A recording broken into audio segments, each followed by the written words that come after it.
ఇవాళ ఏఐసీసీ ఎన్నికల కమిటీ సమావేశం కానుంది. పార్లమెంట్ అభ్యర్థుల ఎంపికపై చర్చించనుంది.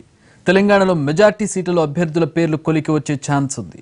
ఆదిలాబాద్, మహబూబాబాద్ సీట్లలో ఒకటి లంబాడా, మరొకటి కోయకు ఇవ్వాలని నిర్ణయించారు. అయితే ఎవరికి ఇస్తారనే దానిపై సస్పెన్స్ కొనసాగుతుంది.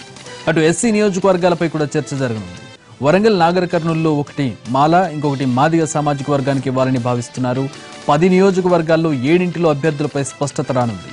నల్లగొండ నుంచి కోమటిరెడ్డి వెంకటరెడ్డి లేదా రఘువీర్ రెడ్డి, భువనగిరి నుంచి మధుయాష్కి, మహబూబాబాద్ నుంచి బెల్లయ్య నాయక్ లేదా వెంకటేశ్వర్లు, బలరాం నాయక్, హైదరాబాద్ నుంచి ఫిరోజ్ ఖాన్, సికింద్రాబాద్ నుంచి అంజన్ కుమార్ యాదవ్, మహబూబ్ నగర్ నుంచి డీకే అరుణ లేదా రేవంత్ రెడ్డి లేదా అనిరుద్ రెడ్డి, నాగర్ కర్నూలు నుంచి మాజీ ఎమ్మెల్యే సంపత్ లేదా మల్లు రవి, చేవెళ్ల నుంచి విశ్వేశ్వరరెడ్డి, ఆదిలాబాద్ సోయం బాబురావు ఆర్ రమేష్ రాథోడ్, జహీరాబాద్ నుంచి మదన్ మోహన్ రావులు బరిలో నిలవాలని భావిస్తున్నారు. అయితే వీటిలో అభ్యర్థులు ఎవరన్న దానిపై ఈ భేటీలో స్పష్టత వచ్చే అవకాశం ఉంది.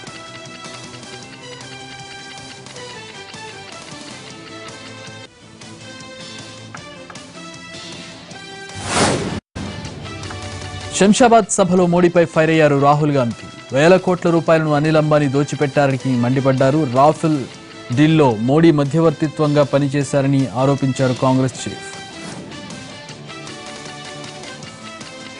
नरेंद्र मोदी 30,000 करोड़ रुपए चोरी करके अनिल अंबानी को देते हैं।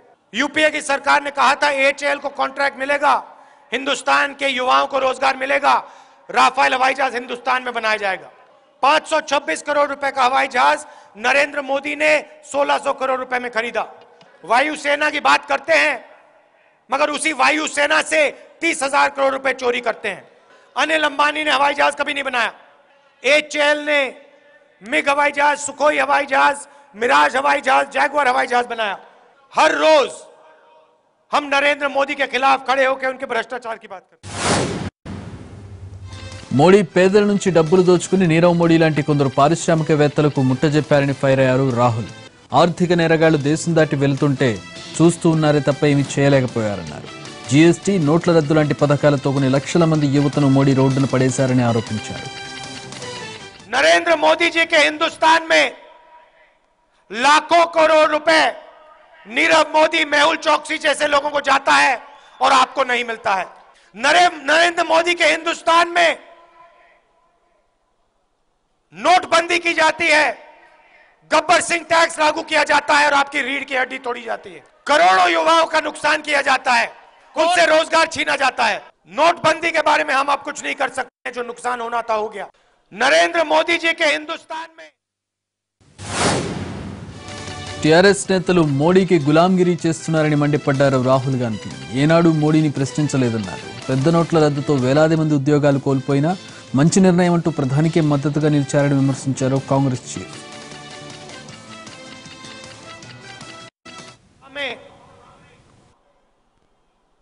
टीआरएस के एमपी उनकी पूरी मदद करते हैं।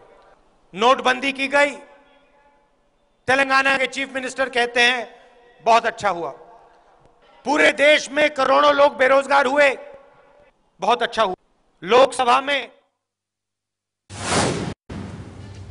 లోక్సభ ఎన్నికల ముందు వరాలు ప్రకటించారు కాంగ్రెస్ అధినేత రాహుల్ గాంధీ. దేశంలోని పేదలందరి కోసం కనీసం ఆదాయ పథకం తెస్తామన్నారు. అర్హులైన ప్రతి ఒక్కరికి నేరుగా అకౌంట్లోకి డబ్బు వేస్తామని హామీ ఇచ్చారు. पार्टी गारंटीड मिनिमम इनकम देगी। मैं आपको थोड़ा समझाता हूं। 2019 के चुनाव के बाद हिंदुस्तान की सरकार एक मिनिमम इनकम तय करेगी, मतलब कम से कम आमदनी तय करेगी। इस लाइन के नीचे हिंदुस्तान में किसी की भी आमदनी नहीं होगी। जिसकी भी आमदनी मिनिमम आमदनी की लाइन से नीचे है, उसको मिनिमम आमदनी का पैसा मिल जाएगा। वो चाहे कोई भी हो, किसी भी प्रदेश का हो, किसी भी धर्म का हो, किसी भी जात का हो, कोई भी भाषा बोले, ये राष्ट्र उसकी आमदनी मिनिमम आमदनी की लाइन से नीचे नहीं होगी। हर गरीब व्यक्ति के बैंक अकाउंट में सीधा कांग्रेस पार्टी डायरेक्ट पैसा डाल देगी। मैं आपको बता रहा हूं, एक व्यक्ति को नहीं हम छोड़ेंगे। पूरे हिंदुस्तान में जो भी मिनिमम इनकम की लाइन से नीचे होगा, ढूंढ ढूंढ कर ढूंढ ढूंढ कर उसके बैंक अकाउंट में पैसा डालेंगे। नरेंद्र मोदी नीरव मोदी के जेब में डालता है ना, हम हिंदुस्तान के गरीब लोगों के जेब में डालेंगे। ప్రధాని మోడీ ఓ టెర్రరిస్ట్లా కనబడుతున్నారని తీవ్ర వ్యాఖ్యలు చేశారు కాంగ్రెస్ నేత విజయశాంతి. ప్రజలకు భరోసా కలిగించకుండా భయభ్రాంతులకు గురిచేయడం ప్రధాని లక్షణం కాదన్నారు. లోక్సభ ఎన్నికల్లో టీఆర్ఎస్ ఓటేస్తే బీజేపీకి పడ్డట్టేనని అన్నారు. మోడీ కేసీఆర్ కుట్రలు ప్రజలు గమనించాలని పిలుపునిచ్చారు విజయశాంతి. బీజేపీ చూస్తుంటే ప్రతి ఒక్కరికి భయం వేస్తుంది. మోడీ గారు ఏ నిమిషంలో ఏ బాంబు పేలుస్తాడో అని దడ పుడుతుంది. ఒక టెర్రరిస్ట్ లా కనబడుతున్నాడు. ప్రజల్ని ప్రేమించాల్సింది పోయి ప్రజల్ని భయపెడుతున్నాడు. ఇది ప్రధానమంత్రి గారి లక్ష్యం కాదు. జిఎస్టీ దగ్గర నుంచి, డిమానిటైజేషన్ దగ్గర నుంచి, బ్యాంకుల్లో డబ్బుల దగ్గర నుంచి, పుల్వామా దాడి దగ్గర నుంచి ఇలాగ అన్ని విషయాల్లో భయపెట్టిస్తున్నారు. కాబట్టి ప్రజల్లారా, నేనేం చెప్పదలుచుకున్నానంటే జాగ్రత్తగా ఓటు వేయండి. ఇక్కడ టీఆర్ఎస్ ఉంది. మీ టీఆర్ఎస్ ఓటు వేస్తే అది బీజేపీకి పడుతుంది. ఎందుకంటే అసెంబ్లీ ఎన్నికల్లో తమ ప్రత్యర్థి కేసీఆర్ అన్నారు చంద్రబాబు. ఎన్నికలు కేసీఆర్ వర్సెస్ తెలుగుదేశంగా మారాయన్నారు. కేసీఆర్ కావాలో టీడీపీ కావాలో ప్రజలే తేల్చుకోవాలని పిలుపునిచ్చారు బాబు. దానివల్ల దెబ్బతిన్నారు. మీరేం చేస్తున్నారు? విభజన గాయాలపైన కారం వేసి ప్రతిరోజు ఆనందపడుతున్నారు. మీరు ఆనందిస్తున్నారు. ఇంకా మేము ముందుకు పోకూడదని అడ్డుపడే పరిస్థితికి వచ్చారు. That is what I'm saying. మనకు కూడా రేపు జరిగే ఎన్నికలు కేసీఆర్ వర్సెస్ టు తెలుగుదేశం తప్ప జగన్మోహన్ రెడ్డి వర్సెస్ టు తెలుగుదేశం కాదు. కేసీఆర్ ఎప్పుడో డిసైడ్ చేసుకున్నాడు. జగన్మోహన్ రెడ్డి ఫెయిల్ అయిపోయాడు, ఈయనల్లా కాదు, నేను రంగంలో దిగుతానని నాకు రిటర్న్ గిఫ్ట్ ఇస్తా అన్నాడు. అందుకే ఆయన మనుషులు పంపించాడు, టెస్ట్ చేశాడు. వాటర్ టెస్టింగ్ అయిపోయింది. పంపించమన్నా నేను ఛాలెంజ్ కూడా చేశాను. రేపు కూడా ఛాలెంజ్ చేస్తున్నా. కేటీఆర్ రావాలి, కేసీఆర్ రావాలి, ఇంకా నీ మనుషులు ఎవరు అందరిని పంపించు. మీ ఎలక్షన్ ఏంటో తేలుద్దాం. ఇక్కడ ప్రజల సత్తా ఏంటో, నమ్మకాలు ఏంటో అవి కూడా నేను డిసైడ్ చేస్తాను. ఎవరు కావాలో ప్రజలు నిర్ణయించుకోవాల్సిన సమయం ఆసన్నమైంది. కేసీఆర్ కావాలా, తెలుగుదేశం కావాలా? నీ 1000 కోట్ల రూపాయల కక్కుర్తి పెట్టి రాష్ట్రాన్ని అమ్మేస్తావా నువ్వు? ఆత్మ గౌరవాన్ని అమ్ముతావా నువ్వు? ఎవడిచ్చాడు నీకు అధికారం? ఎన్ని పనులు చేసుకున్నారు మీరు తెలంగాణలో? ఇష్టానుసారంగా నీ పనుల కోసం కక్కుర్తిపడి రాష్ట్ర ప్రయోజనాలు తాకట్టు పెడతారా? మీ కేసుల కోసం, మీ పనుల కోసం, మీ డబ్బుల కోసం. సామంతరాజ్యం కోసం జగన్ తరపున కేసీఆర్ కోట్ల రూపాయలు ఖర్చు చేస్తున్నారని ఫైర్ అయ్యారు బాబు. ఎన్నికల కోసం ఇప్పటికీ 1000 కోట్ల రూపాయలను ఏపీకి పంపించారని ఆరోపించారు. తెలంగాణ సీఎం ఇస్తానన్న రిటర్న్ గిఫ్ట్ ఇదేనా అని ప్రశ్నించారు చంద్రబాబు. అంటే ఈ 2 పార్టీలు ఎట్టారని 3 పార్టీలు ఇప్పుడు కేసీఆర్ ఇక్కడ రాలేడు, 1000 కోట్లు పంపిస్తాడు. ఇప్పుడే చెప్తున్నారు 1000 కోట్లు వచ్చేసాయని. నువ్వు సంపాదించిన డబ్బులు పెట్టుబడి పెడుతున్నావు ఇక్కడ. దేనికి? నీకు ఒక సామంత రాజ్యం కావాలి. నీ సామంత రాజ్యం కోసం నువ్వు ఒక పథకం ప్రకారం ఒక మనిషిని పెట్టుకున్నావు, జగన్మోహన్ రెడ్డి. అతనికి ఎంపవర్ చేస్తూ డబ్బులు పంపిస్తున్న 1000 కోట్ల రూపాయలు. ఇప్పటికి ఎంత పంపిస్తారో తెలియదు. అదే నాకు ఇచ్చే రిటర్న్ గిఫ్ట్. ఈయన ఓవైపు తప్పులు చేస్తూనే మరోవైపు తమని బెదిరిస్తున్నారంటూ తెలంగాణ ప్రభుత్వంపై మండిపడ్డారు చంద్రబాబు. పోలీసులను అడ్డం పెట్టుకుని ప్రజలను భయభ్రాంతులకు గురి చేస్తున్నారని ఫైర్ అయ్యారు. తమకు పోలీసులు ఉన్నారని, ఆత్మగౌరవాన్ని దెబ్బతీస్తే చూస్తూ ఊరుకోమని హెచ్చరించారు ఏపీ సీఎం. అంటే తప్పుల పైన తప్పులు చేస్తూ మమ్మల్ని బెదిరిస్తారా మీరు? మీకు పోలీసు ఉంటే మాకు పోలీసు లేదు, మీది ఒక రాష్ట్రం అయితే మాకు రాష్ట్రం కాదా? మాకు ఆత్మగౌరవం లేదు? నీ ఇష్టం. ఈరోజు తెలుగు వాళ్ళు ఎక్కడైనా చేస్తారు, ప్రపంచంలో ఎక్కడ వాళ్ళు ఎక్కడైనా పోయి పని చేసుకోవచ్చు. ఈ భయభ్రాంతులు చేయడం ఏంటి? ఒక టెర్రరిజం క్రియేట్ చేయడం ఏంటి? ఎంత అగని అంటే వాళ్ళకి. నేను అడుగుతున్న ఆ అశోక్ కానీ ఆ మెంబర్స్ కానీ ఫేస్ చేసిన అగన్ 150 మందికి 120 మంది పనిచేసిన రుణపరంగా పోయారు. పార్టీకి తీరని నష్టం చేశారు. Who are you? ఒక రాజకీయ పార్టీని మీరు నిర్వీర్యం చేస్తే మామూలు వ్యక్తులు మీకు ఒక లెక్క. ఒక రాష్ట్రం పట్ల మీరు ఈ విధంగా ప్రవర్తిస్తే మామూలు వ్యక్తులకు రక్షణ ఎక్కడుందని నేను అడుగుతున్నాను. తమను రెచ్చగొడితే చూస్తూ ఊరుకోమని వార్నింగ్ ఇచ్చారు చంద్రబాబు. మీ ఆటలు సాగనివ్వమంటూ జగన్, కేసీఆర్, మోడీ టార్గెట్గా విమర్శలు గుప్పించారు. వీలైనంత వరకు అమికబుల్గా సార్ట్అవుట్ చేయాలని ఆలోచిస్తే అది అలుసుగా తీసుకొని రాష్ట్రం పైన దాడి చేసే పరిస్థితికి వచ్చారు. రాష్ట్రాన్ని నిర్వీర్యం చేసే పరిస్థితికి వచ్చారు. ఈ విషయం మీరు గుర్తుపెట్టుకోవాల్సింది. వీళ్ళ ఆటలు సాగనీయం. తెలుగువారి ఆత్మ గౌరవానికి సంబంధించిన విషయం ఇది. 5 కోట్ల ఆంధ్రప్రదేశ్ ప్రజానికానికి సంబంధించిన విషయం. మీరంతా హైదరాబాద్లో కూర్చొని కుట్రలు కుతంత్రాలు చేస్తే మేము చేతులు మర్చుకొని కూర్చోవడానికి కూడా సిద్ధంగా లేము. నేను హెచ్చరిస్తున్నాను, బీ కేర్ఫుల్. మీ ఇష్ట ప్రకారం మీరు చేయడానికి వీలు లేదు. దీనికి సమాధానం చెప్పాల్సిందిగా కుట్రదారులందరినీ కోరుతున్నాం. కర్నూలు జిల్లా పాణ్యం ఎమ్మెల్యే గౌరు చరితారెడ్డి భర్త వెంకటరెడ్డితో కలిసి చంద్రబాబు సమక్షంలో టీడీపీలో చేరారు. అమరావతిలో భారీ ఎత్తున వచ్చిన అనుచరుల మధ్య గౌరు దంపతులకు పసుపు కండువా కప్పి పార్టీలోకి ఆహ్వానించారు చంద్రబాబు.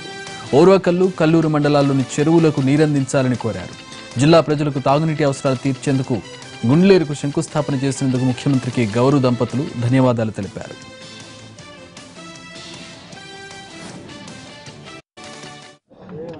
నందికొట్కూరు నియోజకవర్గంలో అయితేమి, కొంత పాణ్యం నియోజకవర్గంలో అయితేమి, నా రాజకీయ చరిత్ర అంతా కూడా ఈరోజు వచ్చిన ముఖ్యమైన కార్యకర్తలు ప్రతి ఒక్కరు కూడా ఆ రోజు నుంచి నాకు ముందుండి పనిచేస్తూ వస్తున్నారు. అన్నీ కూడా ఏ రోజు అందరికీ తెలుసు. మన స్వార్థ ఆలోచన మనం ఎప్పుడూ చేయలేదు. మనం ఏ పార్టీలు ఉంటే ఆ పార్టీ అభివృద్ధి కోసం పనిచేస్తూ వచ్చినాం.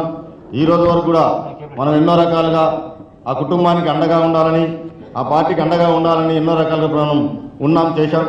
కానీ కొన్ని కారణాల వల్ల, కొత్త వ్యక్తుల చేరిక వల్ల మొన్న ఆ పార్టీ వాళ్ళు మీ సర్వీస్ చాలనే పరిస్థితికి వచ్చింది. కాబట్టి మన సర్వీస్ ఇంకొకసారి ఉపయోగించుకోవాలి.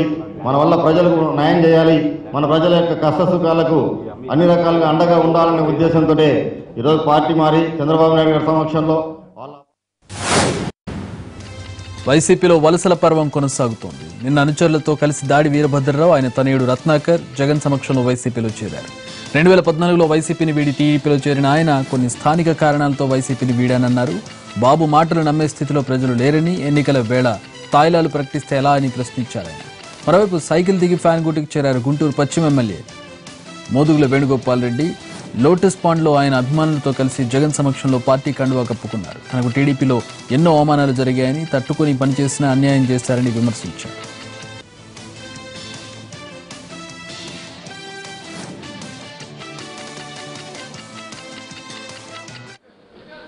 ఈవేళ జగన్ గారు ఈ రాష్ట్రానికి ముఖ్యమంత్రి కావడం చారిత్రాత్మక అవసరం. ఎందుచేతనంటే ఈ రాష్ట్రం ఏదో బాగుంటుంది, మంచి పరిపాలనను తెలుగుదేశం వారు అందిస్తారు అనేటువంటి నమ్మకంతో ప్రజలు తెలుగుదేశం పార్టీని గెలిపించారు. కానీ ఆ ఆశలన్నీ కూడా వమ్మైపోయాయి. ప్రభుత్వం పూర్తిగా విఫలమైంది. అవినీతి విలయతాండవం చేస్తుంది. ఎవ్వరూ కూడా సామాన్య ప్రజలు డబ్బు చెల్లించకుండా పనులు చేయించుకునేటువంటి పరిస్థితులు లేవు. చంద్రబాబు గారు పరిపాలనను గాలికి వదిలేశారు. కేవలం రాజకీయమే పరమావధిగా, అధికారమే పరమావధిగా పరిపాలించారు తప్ప ప్రజల బాగోగులు, సాధారణ ప్రజల తాలూకు మంచి చెడుల గురించి ఆలోచన చేయడం విస్మరించారు. ఆఖరి రోజుల్లో 2 నెలల్లో ఎన్నికలు ఉంటాయనగా ప్రజలు జ్ఞాపకం వచ్చి పప్పు బెల్లాలు పంచుతున్నారు. పప్పు బెల్లాలు పంచితే మనకు ఓట్లు పడిపోతాయి అనేటువంటి విశ్వాసంతో, ప్రజలు తెలివి తక్కువ అనేటువంటి భావంతో ఈవేళ గతం అంతా మర్చిపోతారు, మళ్ళీ నా వెనక వస్తారు అనేటువంటి విశ్వాసంతో ఆయన ఈ పప్పు బెల్లాలని ఇవ్వడం అనేటువంటి జరుగుతోంది. ఇలాంటి ప్రజలు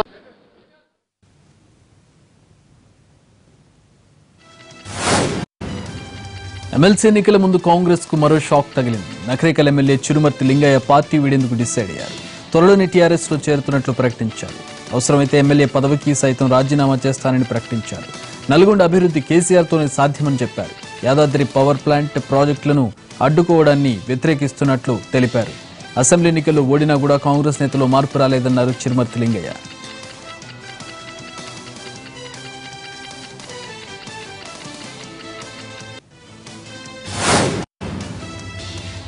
సీఎం కేసీఆర్ రోజురోజుకి విశ్వాసం కోల్పోతున్నారని విమర్శించారు కోమటిరెడ్డి రాజగోపాల్.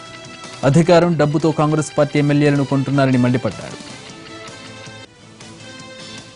డబ్బుతోటి అధికారంతో ఎన్నో రకాలుగా మాయమాటలు చెప్పి ఈ పేద ప్రజలకు ప్రలోభాలకు లోటు తీసి ఈ రోజు అధికారం రెండోసారి వచ్చింది తప్పితే నిజంగా ఒక విశ్వాసం ఉన్న వ్యక్తి కాదు కేసీఆర్ గారు. నిజంగా దమ్ము ధైర్యం ఉంటే నీవు ఈ రోజు కాంగ్రెస్ పార్టీ గుర్తు మీద గెలిచిన ఎమ్మెల్యేలను కొనవలసిన అవసరం నీకేమైనా ఉందా? ఒక ముఖ్యమంత్రిపై ఉండి, ఒక ఉద్యమకారుడిపై ఉండి తెలంగాణ ప్రజల యొక్క ఆత్మగౌరవాన్ని, ప్రజాస్వామ్యాన్ని కూలి చేసి మా నగరికల్లి ఎమ్మెల్యేని ఎంతకు కొన్నమని పెడుతున్న ముఖ్యమంత్రి గారిని సిగ్గు సెలవేమని ఉంటే ప్రజాస్వామ్యాన్ని ఒక ముఖ్యమంత్రిగా